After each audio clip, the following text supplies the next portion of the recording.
Hello, friends. Been a while. Basically, I was recording the individual stories of strange tales from a Chinese studio, and I realized that they were copyrighted. I mean, I knew they were, but I became more and more afraid that the channel would be taken down if I kept reading them. So that's why I paused. I had recorded uh, Freud's Future of an Illusion up until almost the last chapter. Haven't posted those videos though. I just got a little tired of the idea of reading and posting videos, but the standard edition of Freud is in the open domain or the free domain or whatever you call it, so there's no problem with me posting those, so I might do it later. But I did want to read a shorter work of Freud just because I want to get through some complete work, because a lot of Freud stuff is a little bit longer, although not very long, but it's difficult enough that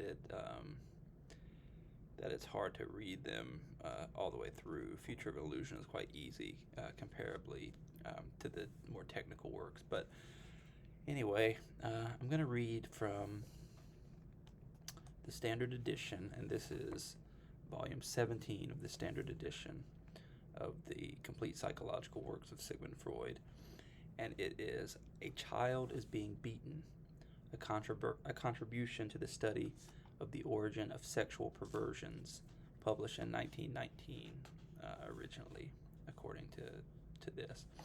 So it says, editor's note, and I don't speak German, so the pronunciations will be probably wrong, but it says, editor's note, ein Kind wird geschlagen, Beitrag zur Kenntnis der Entstehung sexueller Perversionen. A German editions, 1919, the International Z Psychoanalysis, so probably Zeitschrift or something like that, like journal, International Journal of Psychoanalysis, Volume 5, Number 3, pages 151 through 72. Then again in 1922, the SKSN, which I don't know the abbreviations for all of these, what they mean, but I'm sure they're probably listed at the beginning of the standard edition. But 1922, SKSN 5, pages 195 through 228. 1924, GS 5, pages 344 through 75. 1926, Psychoanalyse der Neurosen, pages 50 through 84. 1931, Sexual Theory und Traumlehre, pages 124 through 55. And 1947, GW, volume 12, pages 197 through 226. And then B, English translation, A Child is Being Beaten, a contribution to the study of the origin of sexual perversions, 1920, the International Journal of Psychoanalysis, volume 1, pages 371 through 95, translated by A and J Strachey. A is Alex Strachey. I guess that's how you pronounce her last name, Strachey or Strachey. She is the wife of the general translator of the series of the complete standard works, James Strachey. But Alex Strachey, interestingly, has a book called The Unconscious Motives of War, which I have not read, but it was suggested to me because my work is dealing with bringing psychoanalysis into international relations. So at some point I'd like to read that work as well. Actually, my advisor was going to give me the book, and then he decided that he wanted to hold on to it. So he must have thought it was interesting, or perhaps it's a rare book of some value, but hopefully I'll get my hands on it eventually. So anyway, so English translation, 1920, International Journal of Psychoanalysis, Volume 1, pages 371 through 95, translated by A and J Strachey. And then 1924, CP, Volume 2, 170, pages 172 through 201, same translators. And of course, the translators of this editor's note are those translators. The present translation is a corrected version of the one published in 1924. Okay, so then we have the editor's note in full. In a letter to Ferenczi, and Ferenczi is another early psychoanalyst who I'd like to read, dealing with a lot of these weirder topics in psychoanalysis. but he was a good friend of Freud. And so, in a letter to Ferenczi of January 24th, 1919, Freud announced that he was writing a paper on masochism. The paper was finished and given its present title by the middle of March 1919, and it was published in the summer of the same year. The greater part of the paper consists of a very detailed clinical inquiry into a particular kind of perversion. Freud's findings throw special light on the problem of masochism. And, as the subtitle implies, the paper was also designed to extend our knowledge of the perversions in general. From this point of view, it may be regarded as a supplement to the first of Freud's 3 essays on the theory of sexuality, 1905D.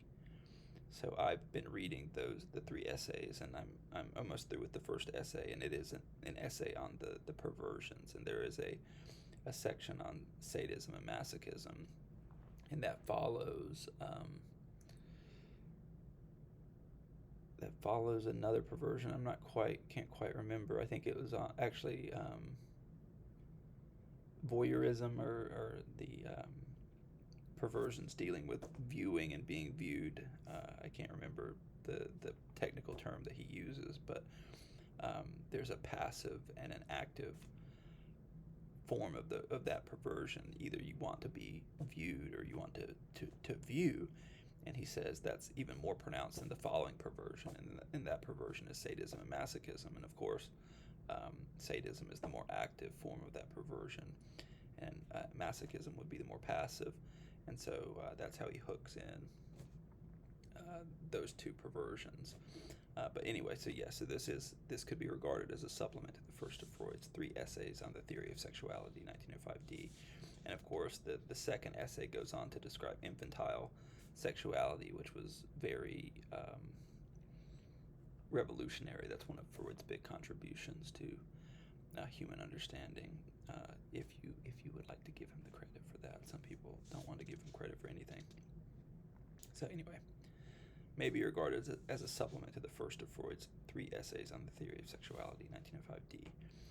In addition to this, however, the paper includes a discussion to which Freud attached considerable importance of the motives which cause repression to be put into operation, with special reference to 2 theories on the subject, proposed respectively by Fliess and Adler, confer pages 200 through 4. The mechanism of repression is exhaustively discussed in 2 of Freud's metapsychological papers, in Repression, 1915D, and in section 4 of The Unconscious, 1915E. But the question of the motives leading to repression, though it is touched upon in the last section of the analysis of the Wolfman, 1918B, page 110F of this volume, even though it's touched upon in the last section of the Wolfman, 1918B, page 110 footnote of this volume, is nowhere examined more fully than in the present paper. So this is interesting. So let me see. So 110. Okay, so I see. So in this volume, there's a work called From the History of an Infantile Neurosis, and that is the analysis of the Wolfman. So it's in the same volume. So let me repeat that. But the question of the motives leading to repression, though it is touched upon in the last section of the analysis of the Wolfman, 1918b, page 110 footnote of this volume, it is nowhere examined more fully than in the present paper. The problem was, of course, one which had interested and also puzzled Freud from very early days. There are many references to it in the Fliess correspondence, 1950A. Even though it says 1958, it's actually very early correspondence. It just published later in 1950 after Freud's death. At the very end of his life, Freud returned to it once more in the last section of his Analysis Terminable and Interminable, 1937C, where he discussed the theories of Fliess and Adler once again. Okay, so that's the end of the editor's note. So now we'll get into the paper proper. A Child is Being Beaten, a Contribution to the Study of the Origin of Sexual Perversions, 1. It is surprising how often people who seek analytic treatment for hysteria or an obsessional neurosis confess to having indulged in the fantasy, a child is being beaten. Very probably there are still more frequent instances of it among the far greater number of people who have not been obliged to come to analysis by manifest illness. The fantasy has feelings of pleasure attached to it, and on their account, the patient has reproduced it on innumerable occasions in the past, or may even still be doing so. At the climax of the imaginary situation, there is almost invariably a masturbatory satisfaction carried out, that is to say, on the genitals. At first, this takes place voluntarily, but later on it does so in spite of the patient's efforts and with the characteristics of an obsession. It is only with hesitation that this fantasy is confessed to. Its first appearance is recollected with uncertainty. The analytic treatment of the topic is met by unmistakable resistance. Shame and a sense of guilt are perhaps more strongly excited in this connection than when similar accounts are given of memories of the beginning of sexual life. Eventually, it becomes possible to establish that the first fantasies of the kind were entertained very early in life, certainly before school age, and not later than in the fifth or sixth year. When the child was at school and saw other children being beaten by the teacher, then, if the fantasies had become dormant, this experience called them up again, or, if they were still present, it reinforced them and noticeably modified their content. From that time forward, it was an indefinite number of children that were being beaten. The influence of the school was so clear that the patients concerned were at first tempted to trace back their beating fantasies exclusively to these impressions of school life, which dated from later than their sixth year. But it was never possible for them to maintain that position. The fantasies had already been in existence before. Though in the higher forms at school, the children were no longer beaten, the influence of such occasions was replaced, and more than replaced, by the effects of reading, of which the importance was soon to be felt.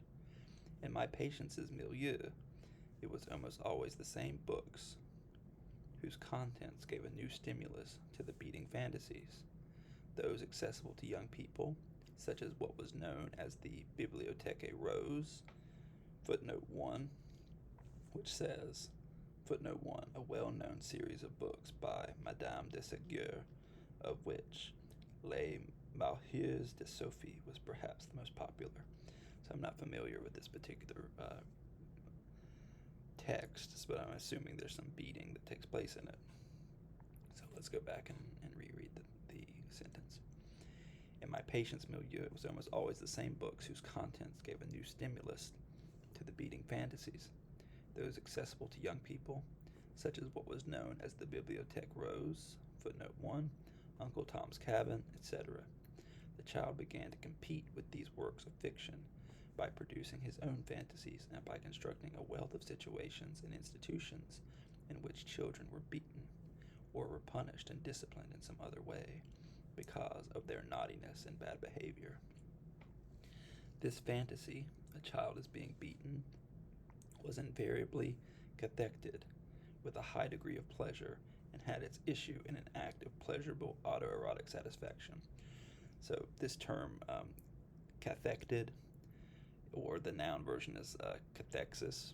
It just means it's imbued with a high level of libidinal desire or libido. It's kind of a strange English word that was invented when Freud was translated, so that's not how Freud would have described it in that kind of technical word, but and it took me a long time to understand exactly what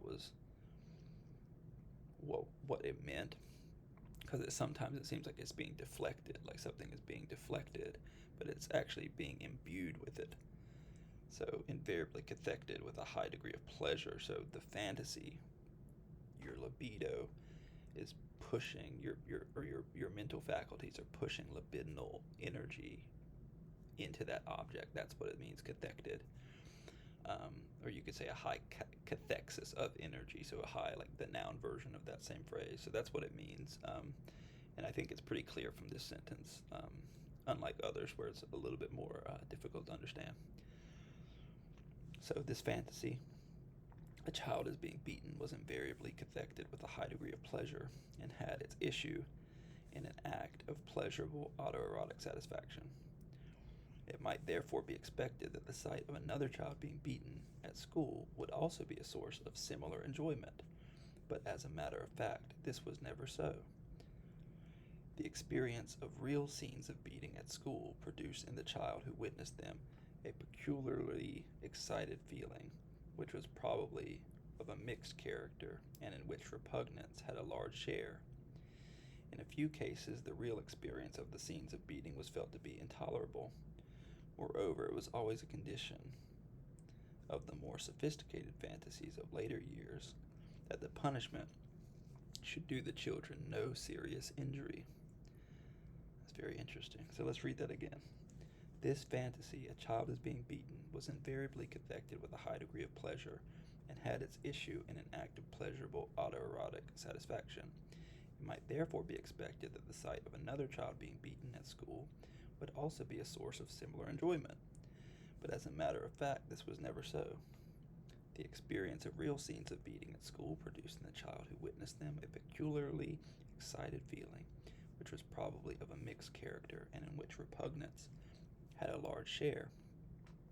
In a few cases, the real experience of the scenes of beating was felt to be intolerable.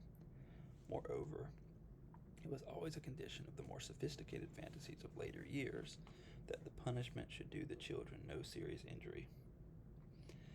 The question was bound to arise of what relation there might be between the importance of the beating fantasies and the part that real corporal punishment might have played in the child's bringing up at home.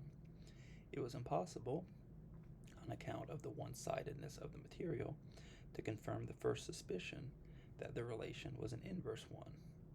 The individuals from whom the data for these analyses were derived were very seldom beaten in their childhood, or were, at all events, not brought up by the help of the rod.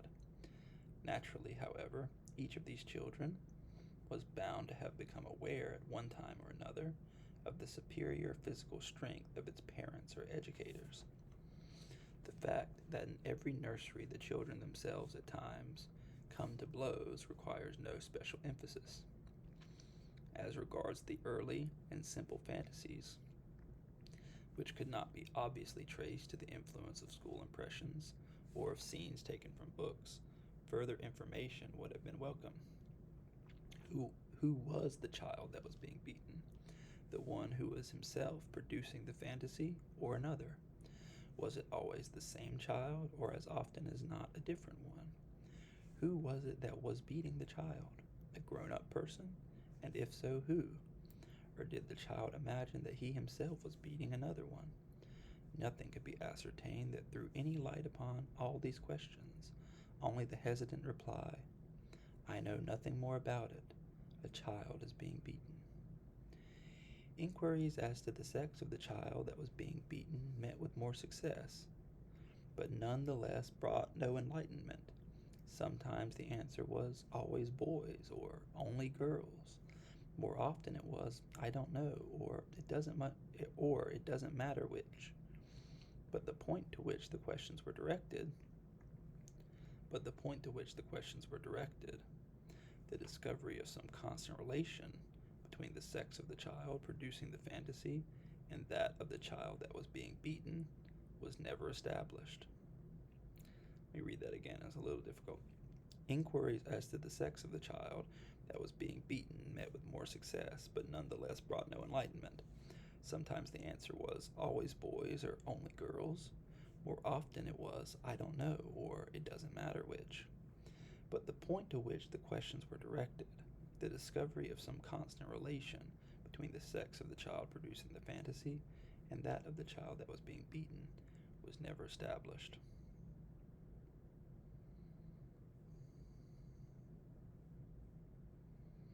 Now and again, another characteristic detail of the content of the fantasy came to light. A small child is being beaten on its naked bottom. In these circumstances, it was impossible at first even to decide whether the pleasure attaching to the beating fantasy was to be described as sadistic or masochistic.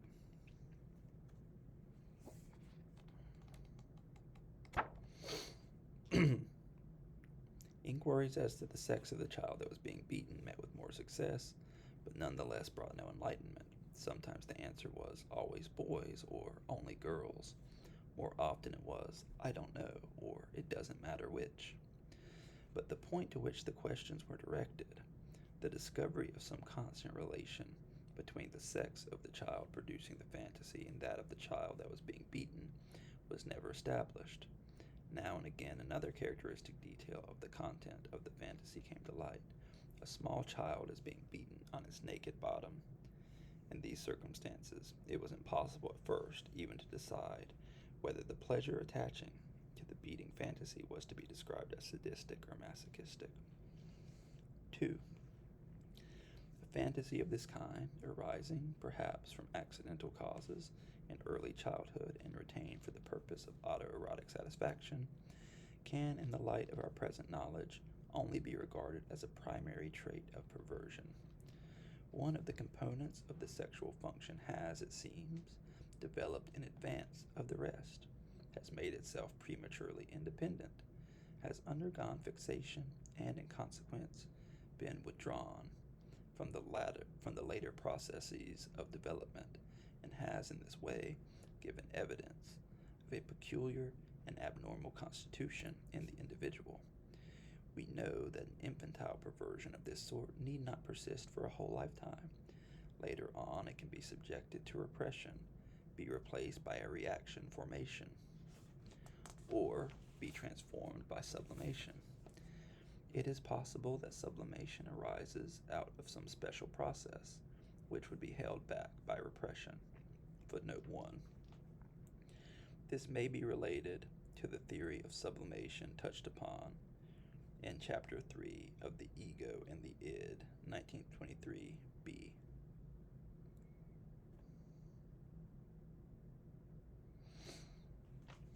So I have not read the full text of The Ego and the Id, but I was reading just yesterday in Eros and Civilization by Marcuse, who was describing the process of sublimation in the ego and the id.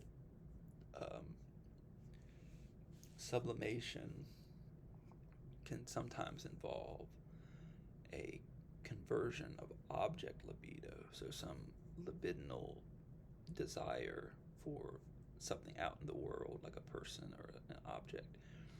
Sublimation can almost always, according to Freud in this text, seems to start with a conversion of that object libido into narcissistic libido, so a libidinal cathexis for something internal to yourself. And so it's sublimated because it makes the influence of that perversion not a danger to the world outside, but only internally. And so I assume that that's what it's saying. The sublimation arises out of some special process which would be held back by repression. So I don't know why it would be held back by repression, but that when the footnote says the theory of sublimation touched upon in Chapter 3 of The Ego and the Id, I think that that's what it's talking about, but we'd have to go and read it. And hopefully at some point we will read the Ego and the Id. It's an important text for Freud's later mature system. So anyway, let's go back just a little bit. So it says, we know that an infantile perversion of this sort need not persist for a whole lifetime. Later on, it can be subjected to repression, be replaced by a reaction formation, or be transformed by sublimation. It is possible that sublimation arises out of some special process, footnote 1, which would be held back by repression. But if these processes do not take place, then the perversion persists to maturity, and whenever we find a sexual aberration in adults, perversion, fetishism, inversion, and inversion in this case means homosexuality. It's just the term that's used in these old writings. So perversion, fetishism, inversion. We are justified in expecting that anamnestic investigation will reveal an event such as I have suggested, leading to a fixation in childhood.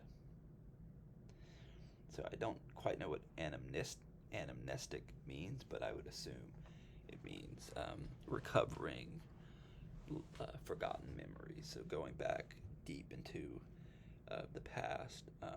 Of course, psychoanalysis is distinguished from other earlier forms of therapy by the fact that it doesn't use hypnosis. Freud early on used hypnosis in his treatments, and he dates the origin, the starting point of psychoanalysis to the time whenever he stopped using hypnosis as a means of therapy. So when it says anamnestic and you're trying to recover these lost memories, it does not mean through hypnotic suggestion, but through the talking cure of psychoanalytic therapy. So it is possible that sublimation arises out of some special process, and this is footnote 1, which will be held back by repression. But if these processes do not take place, then the perversion persists to maturity. And whenever we find a sexual aberration in adults, perversion, fetishism,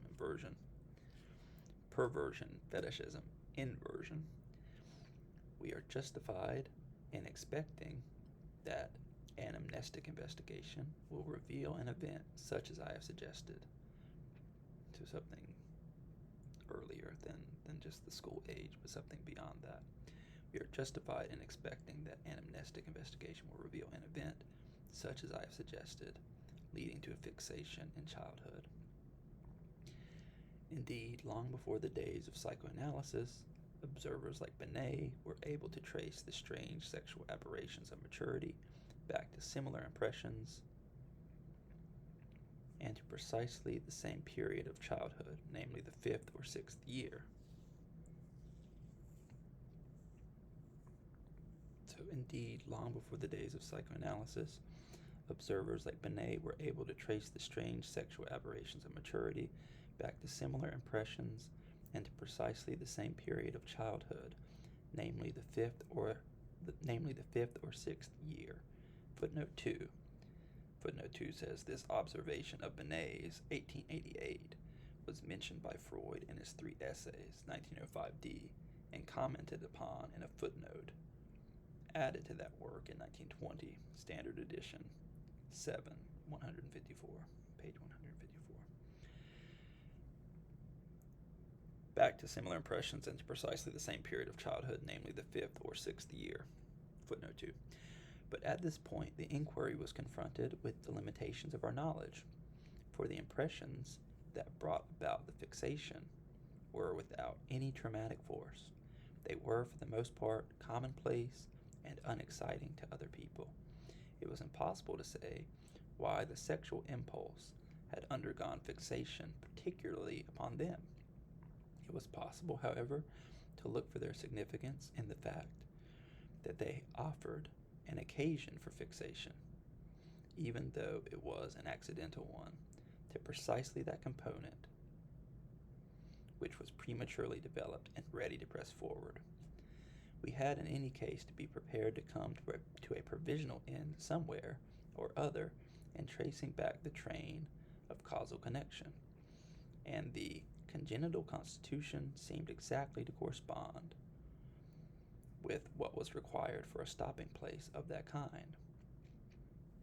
If the sexual component which has broken loose prematurely is the sadistic one, then we may expect, on the basis of knowledge derived from other sources, that its subsequent repression will result in a disposition to an obsessional neurosis. Footnote 3. And then footnote 3 says, see the predisposition. Footnote 3, see the predisposition to obsessional neurosis, 1913I. If the sexual component which has broken loose prematurely is the sadistic one, then we may expect, on the basis of knowledge derived from other sources, that its subsequent repression will result in a disposition to an obsessional neurosis. This expectation cannot be said to be contradicted by the results of inquiry. The present short paper is based on the exhaustive study of 6 cases, 4 female and 2 male. So let me read that again. It was a little fuzzy. If the sexual component which has broken loose prematurely is the sadistic one, then we may expect, on the basis of knowledge derived from other sources, that its subsequent repression will result in a disposition to an obsessional neurosis. This expectation cannot be said to be contradicted by the results of inquiry. The present short paper is based on the exhaustive study of 6 cases, 4 female and 2 male. Of these, 2 were cases of obsessional neurosis, one extremely severe and incapacitating, the other of moderate severity and quite well accessible to influence. There was also a 3rd case, which at all events exhibited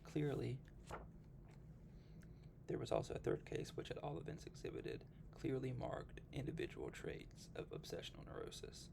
The 4th case, it must be admitted, was one of straightforward hysteria, with pains and inhibitions. And the 5th patient, who had come to be analyzed merely on account of indecisiveness in life, would not have been classified at all by coarse clinical diagnosis, or would have been dismissed as psychasthenic. Footnote 1. And then footnote 1 says nothing is said here of the 6th case. So the 4th case, it must be admitted, was one of straightforward hysteria. The 4th case, it must be admitted, was one of straightforward hysteria with pains and inhibitions. And the 5th patient, who had come to be analyzed merely on account of indecisiveness in life, would not have been classified at all by coarse clinical diagnosis, or would have been dismissed as psychasthenic. Footnote 1. There is no need for feeling disappointed over these statistics. In the first place, we know that not every disposition is necessarily developed into a disorder. In the second place, we ought to be content to explain the facts before us, and ought, as a rule, to avoid the additional task of making it clear why something has not taken place. The present state of our knowledge would allow us to make our way so far and no further towards the comprehension of beating fantasies. In the mind of the analytic physician, it is true, there remains an uneasy suspicion that this is not a final solution of the problem. He is obliged to admit to himself that to a great extent these fantasies subsist apart from the rest of the content of a neurosis, and find no proper place in its structure. But impressions of this kind, as I know from my own experience, are only too willingly put on one side.